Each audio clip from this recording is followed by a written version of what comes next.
লিঙ্গের উত্থানজনিত সমস্যা বা ইরেকটাইল ডিসফাংশন বর্তমানে বেশ কমন একটি সমস্যা এবং আমরা দেখতে পাচ্ছি যে আমাদের চেম্বারে প্রচুর রোগী আসছেন ইরেকটাইল ডিসফাংশন নিয়ে। এখন তাদের কথা হচ্ছে, অনেক সময় প্রশ্ন করেন তারা আমাদের যে স্যার এটা আমাদের সাথেই কেন হচ্ছে বা এটা এত বেশি কেন হচ্ছে বর্তমানে।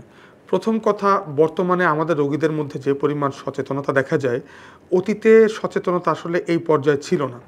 দ্বিতীয়ত, বর্তমানে যেসব রোগ বা কোমরবিডিটিস আমরা দেখতে পাচ্ছি, অতীতে এসব কোমরবিডিটিসের প্রকোপ এতটা ছিল না। সাধারণত আগে জানতে হবে ইরেকটাইল ডিসফাংশন কন্ডিশনটা আসলে কী। ইরেকটাইল ডিসফাংশন এমন একটি কন্ডিশন, সহজ বাংলায় লিঙ্গে রক্তের প্রবাহ কমে যাওয়া।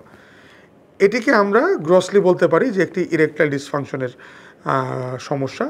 সাধারণত দেখা যায় যে ইরেকটাইল ডিসফাংশনের রোগীরা আমাদের কাছে অভিযোগ নিয়ে আসে যে বিশেষ সময় তাদের লিঙ্গ শক্ত হচ্ছে না বা উত্থান হলেও সেটি ঠিক প্রপারলি লাস্টিং করছে না, বা তার যে উত্থানটা এটা বা শক্ত হওয়াটা এটা একটা পারফেক্ট পর্যায়ে বা ম্যাগনিটিউডে পৌঁছাচ্ছে না। এখন আমরা বলতেই পারি যে এখন আমাদের কাছে আপনারা জানতে চাইতেই পারেন যে ইরেকটাইল ডিসফাংশন কেন হয়। ইরেকটাইল ডিসফাংশনের জন্য কিছু অর্গানিক, কিছু নন অর্গানিক কজ আছে। যেরকম একটি হচ্ছে পেরোনিস ডিজিজ। এটি লিঙ্গের একটি রোগ যার জন্য লিঙ্গের উত্থান ক্ষমতা চিরতরে নষ্ট হয়ে যেতে পারে, কিন্তু এই অবস্থাটিও কিছুটা হলেও নিরাময়যোগ্য।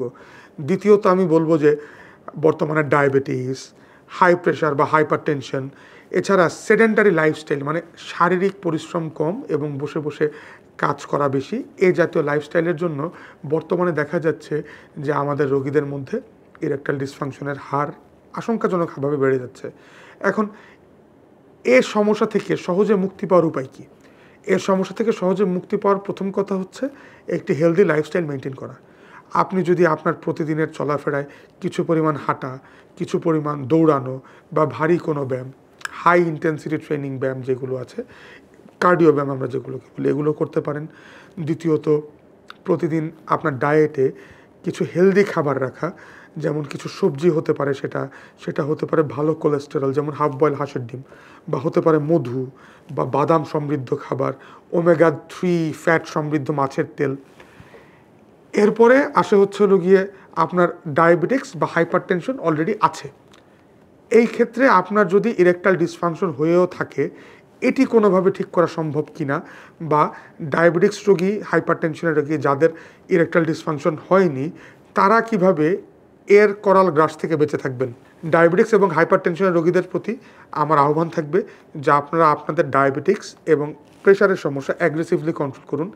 নিয়মিত এমবিবিএস ডাক্তারের পরামর্শ অনুযায়ী ওষুধ সেবন করুন এবং প্রতি মাসে অন্তত একবার, না হলেও প্রতি 3 মাসে একবার, অন্তত পক্ষে বছরে 2 বার আপনি আপনার রেজিস্টার্ড ফিজিশিয়ান, যার কাছে আপনি চিকিৎসা নিয়ে থাকেন, তার ফলো আপে আসুন। ওষুধ বা আপনার পরবর্তী করণীয় সম্পর্কে পর্যালোচনা করুন। ইরেকটাইল ডিসফাংশন ইটসেলফ বা নিজে নিজে কোনো মারাত্মক রোগ নয়, কিন্তু আপনি যদি আপনার অন্যান্য কোমরবিডিটিসগুলো নিয়ন্ত্রণে না রাখেন, তাহলে ইরেকটাইল ডিসফাংশন হয়ে উঠতে পারে একটি ভয়ঙ্কর রোগ, যার করাল গ্রাস থেকে হয়তোবা আপনিও রেহাই পাবেন না।